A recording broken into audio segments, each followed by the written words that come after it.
Hello everybody, welcome back. My name is Daniel Gonmalley. I'm from currently living in Northumberland in England. Today I wanted to do a book review of a book by David Navara. Just shout out to the camera. So it's called Lessons on Uncompromising Play, and it's by David Navara, and it's Thinkers Publishing. You can see the logo there for Thinkers Publishing. I'm not very good at working out where the camera is. On the back it says, if you want to win a game, you should be ready to progress in small steps. In most games, you first need to gain initiative, then transform it to positional advantage or into an attack, and eventually win the game.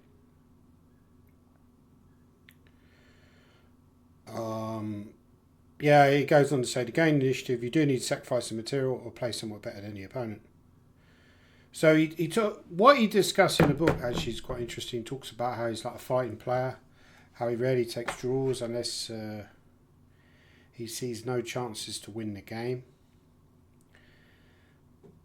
By the way, Thinkers Publishing very kindly sent this to me for free because I wrote a book for them called on a particular variation of Sicilian defence. I did a review on that book. I won't try and pronounce it again because it was a terrible pronunciation. Yeah, so obviously when an author writes a book, they tend to send free copies to the author in case he wants to give them to like friends or family. And they sent this book, which is a very good book. David Navara, in my opinion, is a very good author. I've read at least two of his other books. I think one of them is called My Chess Life or something like that, right? Or My Games or My Chess.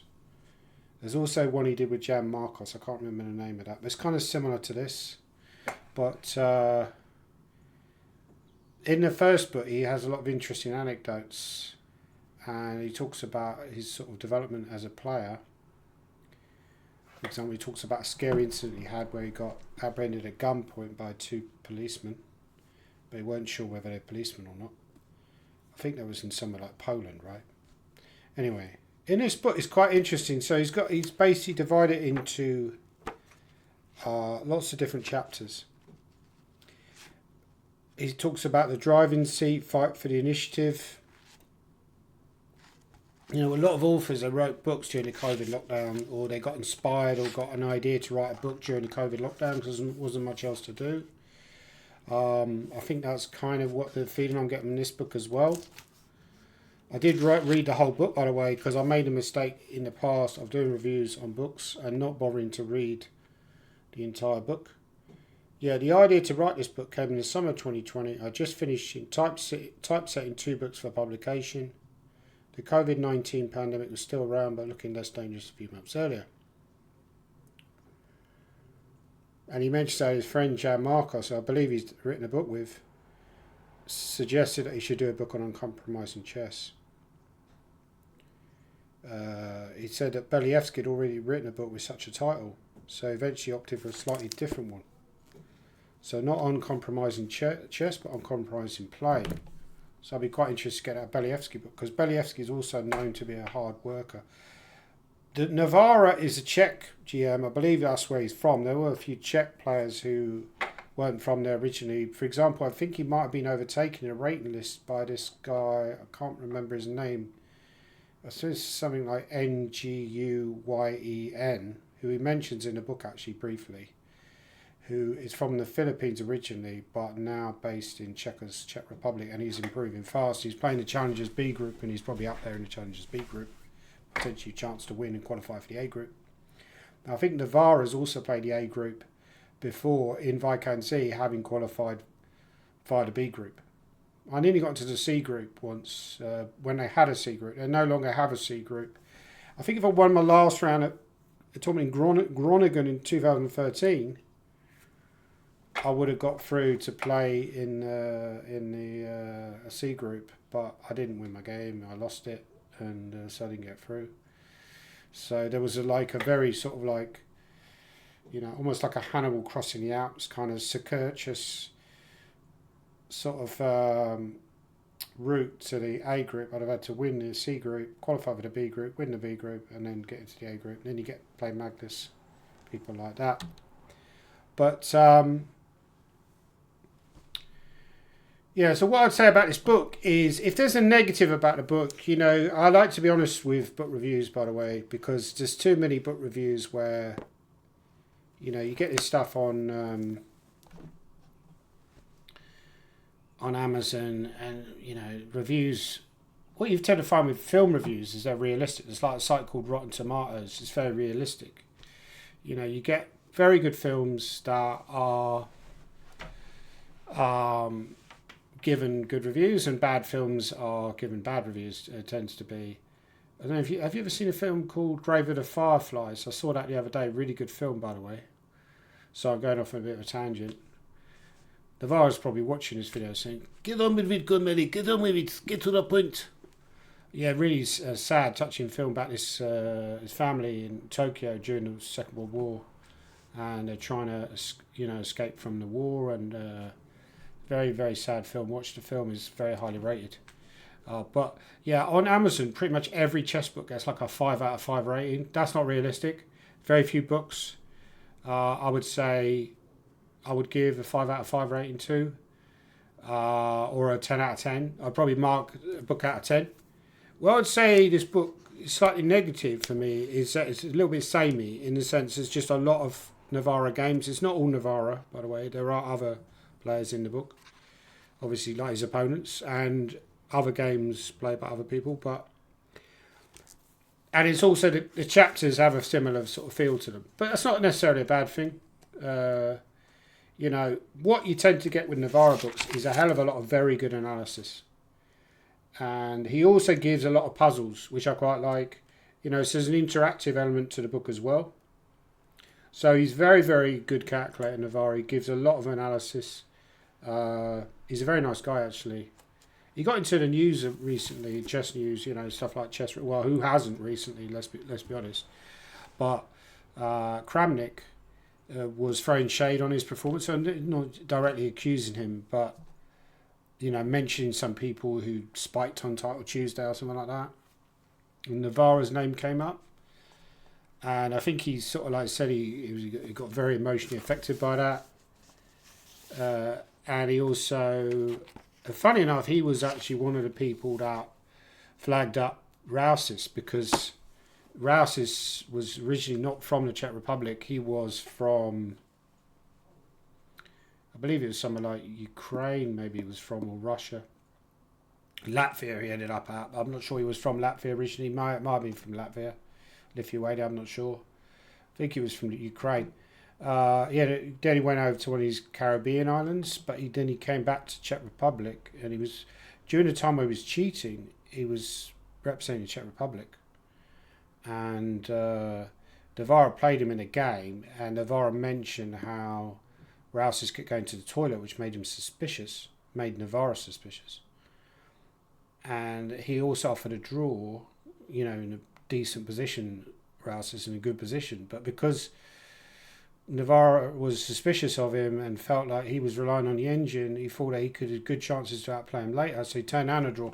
And this is part of his whole ethos, which he tries to explain in the book, and he does it very well, I think. And I think one of the, as something that makes this book really stand out for me is the level of understanding that you're getting. You get like 2700 level understanding. By the way, I should mention with Rousis, I think Rousis kind of, he's almost like the opposite of what is actually happening. So he was like an older player who's improving, which is almost like the opposite of what all the older players are doing. You know, like we're all going backwards, but he was going forwards. But I think, to be fair to the guy, I think he had some kind of mental breakdown because he got cancer. It's very sad. And I think that's why he had this kind of mental breakdown, and he started cheating with a computer. You know, we like to sort of like think the best in people, so it's really the only explanation I can think of for why he acted like he did, is some sort of like crazy behaviour. Anyway, yeah, so what I was saying about David Navara, he's got a lot of very good games against, obviously he's played some of the best players in the world, like Magnus Carlsen, like Garry Kasparov. He talks in very high terms about Ivanchuk, who's another player I played recently. And he gives some losses against Ivanchuk, also gives some wins that he had against Ivanchuk. But you're just generally very good advice within the book. Yeah, that's one of the things I find that 2700 players stand out. It's not just that they've got more ability, it's because they know more. They know like little things, you know, about chess. Like, I think one of the things he says, which really stood out for me in a book, which I've been trying to do as well, is don't make more of your position than it is. You know, so if the position is bad, don't try and like overreach. And he gives very good advice. There's a chapter on, you know, how to sort of win games and how to turn around bad positions. And he mentions how if you turn down a draw, I'm kind of giving away the book here a little bit. If you turn down a draw, but there's loads of advice like this in the book, which makes it a really good book in that sense. If you turn down a draw, you know, you don't necessarily have to start playing uncompromisingly or crazy chess. That's what a mistake a lot of people make.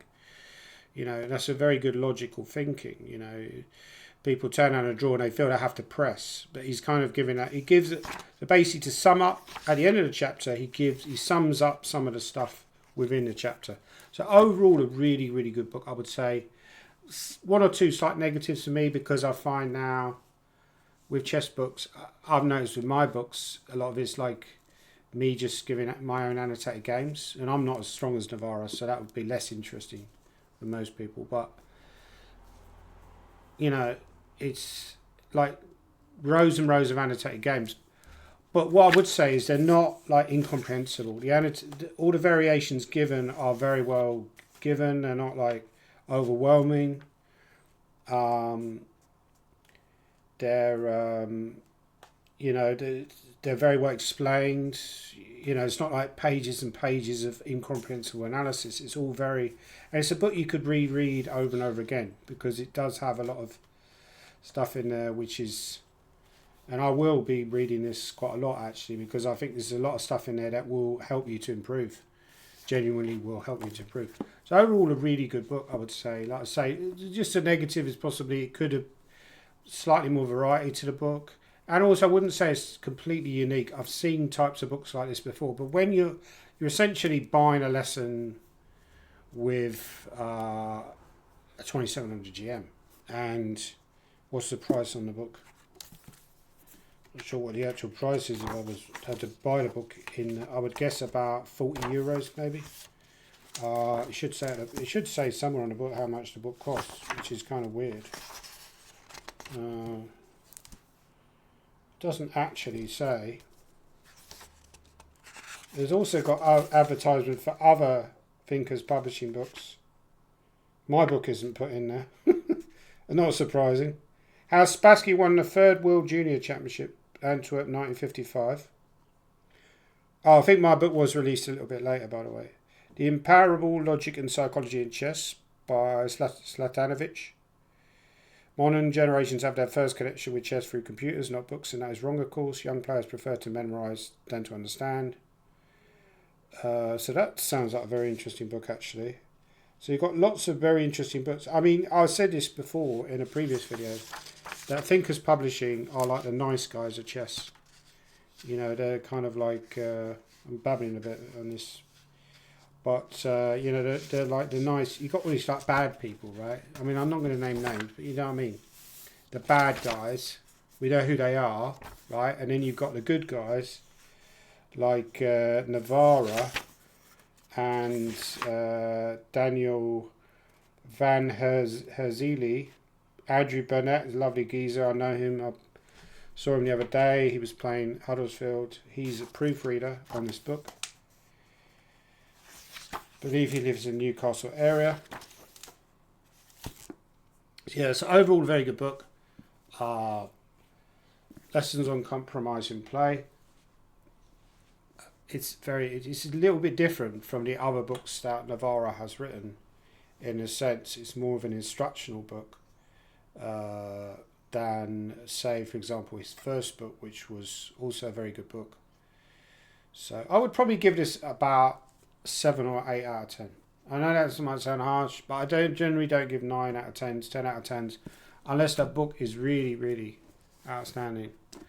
The only 9 or 10 out of 10s I would give, it's to my own books, because they are truly outstanding. No, I mean, there's lots of good chess books out there. I mean, I'm just looking at one now that's on my bookshelf. Timon's Triumphs. That's a great book, right? A lot of books about Bobby. I think Timon did a book about Bobby Fischer. In my opinion, I don't know if you agree with me, I think Jan Timon is probably the best chess writer, because he just gives very good explanations of games and, you know, the ideas involved within games.